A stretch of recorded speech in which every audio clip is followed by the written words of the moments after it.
now we have Shaina from Legends. Shaina has a, I would say, traditional social travel app with a spin in Web3. So it's a very nice use case for integrating Web3 new possibilities in like traditional, I say traditional, it's not traditional, but like in Web2 business models. Okay, you got your slides? Perfect. Yeah. Hello? Okay. Hello, everyone. So Shaina Shiwarski, I'm the co-founder and chief strategy officer of Legends, running our product and go-to-market strategy. As Luca mentioned, we originally actually started as a B2C company, and we are now transitioning into developing tools for Web2 and Web3 to power people to authentically connect with themselves, each other, and the planet. And so I wanted to start off the conversation today with just my perception on where the world is going from a consumer perspective. And so how I think about it is your device that everyone carries around is really becoming the operating system of the human being. The planet is becoming our office, and your data is becoming your core authentic representation of your soul. And I wanted to also start it with an idea. So what if we had one universal identity that was powered by our own exploration around the world, owned by us, enabling us to work less and travel more? And so before getting into how that reality is possible and how we're working on it, I wanted to cover 3 truths about the current industry. And so it's probably not a surprise to all of you here, but personalization currently is extremely costly, inefficient, due to an extremely siloed and fragmented system. So we have your dreaming, your planning, your booking, your experiencing, and your sharing, all on different sites, which creates a traveler data landscape that is not shared or easily accessible by the majority. And so we have majority of data being stored on OTAs, a small percentage of data that's stored at the operator level. So think of hotels, websites. We have corporate third-party data that typically is high volume, as well as super manual and not real time. And we have user data that is collected in a manual way, like NPS and surveys, which results in no single source of preference data for travelers. And so we started with this problem when we first started with Legends. And we said, how do we create a single source of data that actually represents who we are as humans? And so what our thesis is, instead of transforming the existing landscape and industry and creating efficiency there, how do we find a new source of data? And what we found was that 90% of people are using their mobile device while they're traveling. 4.7 billion new photos are taken per day, and that's only increasing. And 14 trillion pieces of metadata are captured but unstructured every year. And what if we took this new source, your device, and layered on this idea of owning the data for the traveler and the ability to update it in real time? And so for us, what that means is a user-controlled database where they can grant and revoke access to third parties as needed. It's interoperable between Web 2 and Web 3, and it's updated in real time. And how do we secure it? By the blockchain. And so for us, what we think a lot about is how do we create what we call your travel soul? And what that means is imagine having one central place on the blockchain that could be associated with soulbound tokens, NFTs, different types of rewards that identifies and is able to understand your destination preferences, your activity preferences, who you like to travel with, your accommodation preferences, cultural, seasonality, outdoors. And so what we started with is what you see here. And so, as I mentioned, we first started as a consumer app with the whole premise on actually how do we make it really easy to share information amongst consumers for the everyday person, not the influencer, not the person who's getting paid to actually share recommendations. And that's how we found this new source of metadata that was untapped and unstructured on your phone. And so what we've created is a process where we're able to ingest photos, device data, location data, transform it using AI, machine learning, computer vision, our own database around geohashing, and turn it into predictive analytics around who you are in that moment as a traveler. What we are now in the process of developing with strategic partners is the ability to actually license our technology for people with consumer apps and people in the industry that want to enhance personalization and enhance their travel profiles for their organizations. And so taking a real world example of what this looks like, imagine I landed in Barcelona at 10 p.m., which is true. I checked into the Soho House on the beach here. I ate dinner at Lazarte. I took a picture of a pasta dish, and I went to yoga the next morning at 7 in the morning. My entire digital identity, without me doing anything, is now updated with a new climate, a new city, a new country, seasonality around when I like to be in Barcelona. I'm now tagged as a community. I like community since I stayed at Soho House. I like membership clubs. My room was a beach and ocean view. I went to dinner at a Michelin star restaurant, and I like morning yoga.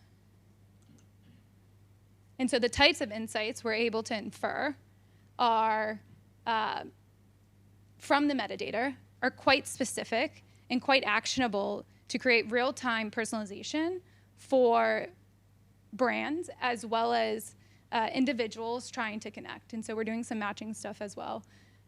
But new segmentations could be tagged as from my metadata of a photo of me surfing in Costa Rica, you could infer that I like surfing in the morning, so we can understand time. We can understand date, right? So in January, in Costa Rica. You can also understand that 80% of your travelers travel in December to South America. You start getting much more specific new segmentations as well as insights that are delivered about your users. And so what does this look like from a brand perspective? So imagine the same time I landed in Barcelona, I shared or authorized my travel DNA with a DMO who then gets notified and gives me my Barcelona stamp. I share this with Soho House and the restaurants I go to. They each are able to communicate and personalize better to me based on my real-time actions. So one of the things we're exploring as well, which we have done a lot of talk with Luca and the team about, since last year, is also the idea of stamping the travel DNA, is what we call this for users, onto the blockchain. And so stamping the entire preferences and having it as a dynamic digital identity that changes as your data on your device changes. And so what's the importance of a digital identity in Web3? I think a lot of people here know a lot of these things, and we've talked about them, but data ownership and control, being able to actually grant and revoke access to third-party data as needed, one single source of records and proof of who that individual is and what they've done, access control, security, so not only from a traveler, but also for the brands that are trying to get access to this data, and engagement-based rewards. And so, in closing, imagine the future that in this world, you get to understand yourself, each other, and the planet, while still maintaining control of your data. That's all.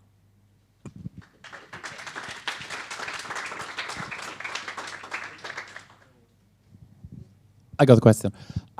When you did the survey, did you poll kind of a sample of users that they will be available to share this kind of data that you need to create this? Because maybe young generation are more willing to share more data rather than older generations. So that's important, right? Because without the data, you cannot. Yeah. So when we built the consumer app, so we launched our consumer app in August of last year. So we did a proof of concept actually in January of last year with the core hypothesis that if no one shares their data, our entire thesis is invalid. And what we found in that first proof of concept was people actually wanted to know more about themselves. And what we found is most people don't actually understand their preferences at all. They end up, they read an article on Condé Nast, or a friend tells them they went to a cool place, and that's how they make decisions. And so as we started showing them, hey, here's the cities, and if you went to Santa Teresa, Costa Rica, Mompiche, Ecuador is the same exact surf break and climate, right? And started to give them awareness on them being able to own their preferences, they wanted to share even more to get that value back. And so we have launched with over 1,000 users who have given us their data, and 80% of users give us their data without even any type of incentive. And so it is a specific, I would call it global citizen, that we have launched with, people who are moving around the world, a fluent digital nomad. And we are in talks with a large partner who has a very large audience who's more on the luxury side. And they're interested in deploying our technology within their consumer app to create better personalization between their agents and the travelers that they're serving. Okay, thanks. Mm-hmm.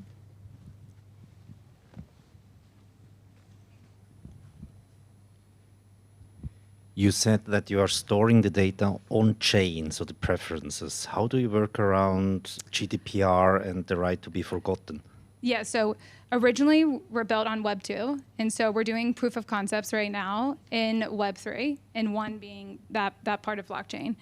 And so the first thought of how we're doing it is we're not storing all the data, but the travel DNA data. And so what we mean by that is, can we store it in this idea of a soul, right? And can we use the idea of soulbound tokens and NFTs and collectibles to define the data and tag metadata against those assets? But we're still exploring it.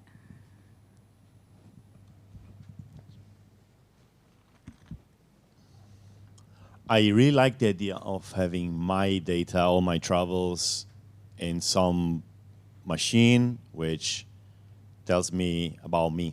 So something analyzing my own travel history, and that's something I would feel more comfortable to do if that data is not, spread around or in the hand of a big corporation, etc. And I started seeing a possible solution in localized AI, so not OpenAI, but something which runs on my computer, where I feed this data to this LLM, this large language model, and then I can interact with the model, maybe through a chat system, and it tells me more about myself. So I don't give the data, it doesn't even get out of my computer. Do you see this as a possible competitor to what you're doing in the future? So we definitely believe in the future of AI in terms of helping you understand, helping you personalize better, or matching the information with who you are to automate the process of creating an itinerary or figuring out where you want to travel to next. And so we actually think we're in a unique position to feed an AI model with the travel DNA data. And so how do we create that system where the user still owns it? And ultimately, in everything we build, the user has to authorize a brand to have access to their travel DNA.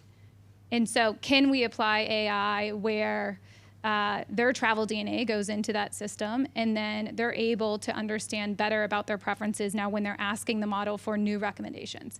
And so we're doing some proof of concepts right now on how do we input the travel DNA data into some AI models. There are incentive plans for customers who decide to share their data. I mean, to incentivize people to use the app, because otherwise it's just I provide your data, my data for free, and you sell to other companies. So how we think about it is we're creating a marketplace, right? So we're creating a tool for travelers to like transform this data that's sitting on their device that is unused and not valuable right now. And so we're structuring it into something that's valuable to the industry. And then we're giving them the ability to authorize that with brands they engage with. And so ultimately how we're creating the marketplace is brands would have to give some type of benefit back to the users for sharing that data, whether it's in discounts or rewards. And the user ultimately has the right to revoke that back from them. One question: when you analyze the data, okay, so coming, for example, from a picture or from a trip or something, how do you make sure that that particular activity, for example, you were saying like surfing in general, etc., is specific and it's actually like a preference of the person, it's not like a one shot, for example? Yeah, good question. So a few ways we're thinking about it. There has to be a certain threshold of how many times we see it within the photos. And so we can say, hey, this is it doesn't become a primary preference until we see it 10 times. And it has to also, I think about it in like time bound as well. Like it might have been a preference 2 years ago. Like our preferences are constantly changing, also based on different cities we're in as well.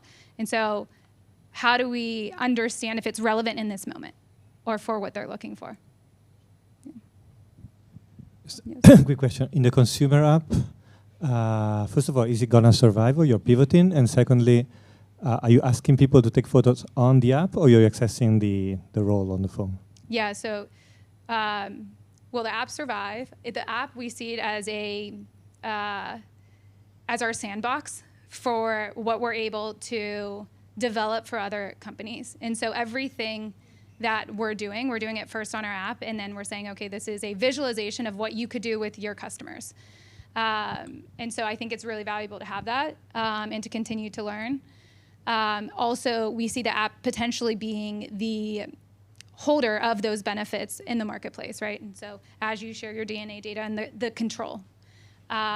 In terms of, what was your second question, sorry? If you're asking people to shoot photo on the app or? Yeah, so we get a lot of data just from their past photos and their past device information. They are also able to take photos within the app, and that data updates as well as anytime they go to a new location also. We also we have a mapping process of not just, a photo metadata is typically latitude and longitude, as well as date, time, like the type of camera, et cetera. And so we have a mapping process that in our own database, we've classified every city and country, not only as like this city and this country, but this climate, this language, this cuisine, these oceans, like all of these different elements, we're reclassifying the Earth as it relates to preferences.